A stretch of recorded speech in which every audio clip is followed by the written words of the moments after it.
Un 16 de noviembre de hace 9 años, con 94 años cumplidos, murió uno de los principales intelectuales del siglo XX, quien gestó la ideología del libre mercado como la conocemos y fue llamado el padre del neoliberalismo. Milton Friedman fue el maestro de los Chicago Boys, los responsables del crecimiento económico de Chile entre 1975 y 1990. Como dijimos, Friedman es considerado uno de los más importantes ideólogos de su época en el ámbito de la economía. Se desempeñó como profesor de la Universidad de Chicago, su alma mater, participó del New Deal y años más tarde fue asesor del Plan Marshall para la recuperación de Europa luego de la Segunda Guerra Mundial. En 1976 recibió el Premio Nobel de Economía por sus logros en los análisis sobre el consumo, la teoría monetaria y por su demostración de la complejidad de la política de estabilización. En 1988 le entregaron el más alto galardón civil de Estados Unidos, la Medalla de la Libertad. El Premio Nobel de Economía de 2008, Paul Krugman, consigue de gran manera ilustrar el pensamiento del economista y la razón de su influencia comparándolo con el cristianismo del siglo XVI. Krugman explica que la historia del pensamiento económico del siglo XX estaba dominada totalmente por la doctrina del libre mercado. La economía clásica, cuya respuesta a todos los problemas era dejar que la fuerza de la oferta y la demanda hiciera su trabajo, conquistó Inglaterra tan rápido como la Inquisición conquistó España. No habían problemas hasta que en 1929 la Gran Depresión golpeó más que solo a la Bolsa de Nueva York y remeció los fundamentos del liberalismo.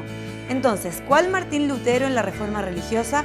John Maynard Keynes publicó su herejía, la teoría general de la ocupación, el interés y el dinero, en 1936, donde establecía una nueva base para la intervención estatal a gran escala en la economía, un golpe fuertísimo para el capitalismo.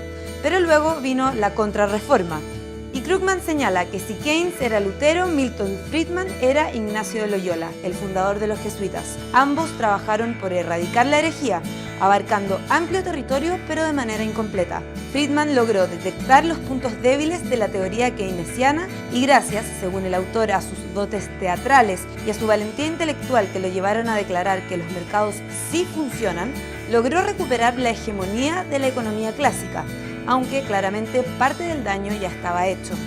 Hay quienes aseguran que la popularidad de Friedman es en parte a que compartía sus publicaciones y estudios a través de medios de comunicación masivos. Durante años tuvo una columna en la revista Newsweek e incluso condujo el programa de televisión Libertad de Elegir. Además, generalmente relacionaba sus teorías de libre mercado con propuestas políticas particulares, lo que las hacía más comprensibles. Los pensamientos de Milton Friedman fueron la base para las políticas neoliberales adoptadas durante la dictadura militar de Augusto Pinochet. Bajo estos supuestos se realizaron reformas a la economía que siguen vigentes hasta el día de hoy en nuestro país. En 1953, el Departamento de Estado de Estados Unidos y la Fundación Ford crearon el Plan Chile, que tenía la intención de formar futuros líderes del sistema neoliberal.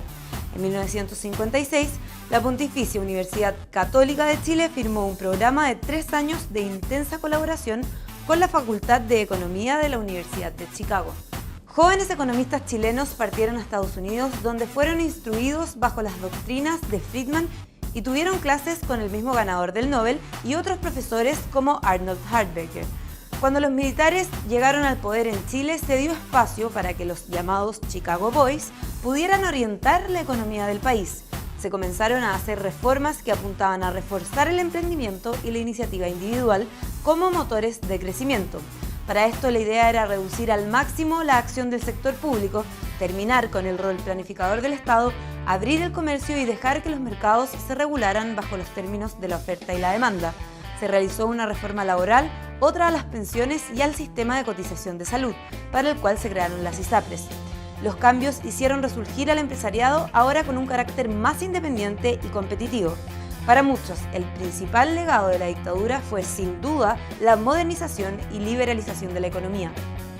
Sin embargo, a nivel mundial, muchos intelectuales han criticado las teorías de Friedman y sus sistemas, en particular la implementación de la economía de libre mercado en países como Chile, en los cuales en ese minuto no había nada de libertad.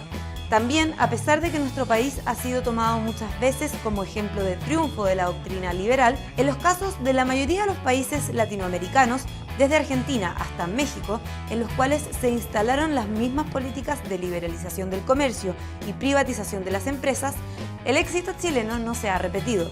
Además, hay quienes cuestionan qué se entiende por éxito, ya que sin duda el crecimiento económico se disparó. Sin embargo, la desigualdad es una de las más grandes problemáticas actuales, especialmente en Chile y en América Latina.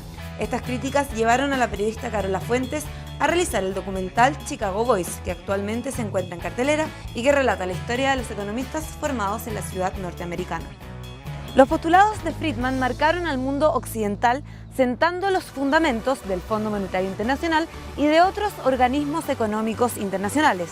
Desde Adam Smith, Friedman es el vocero más destacado del libre mercado. En Chile quizás fue donde sus ideas tuvieron mayor preponderancia y trazaron la ruta para el país que tenemos hoy en día.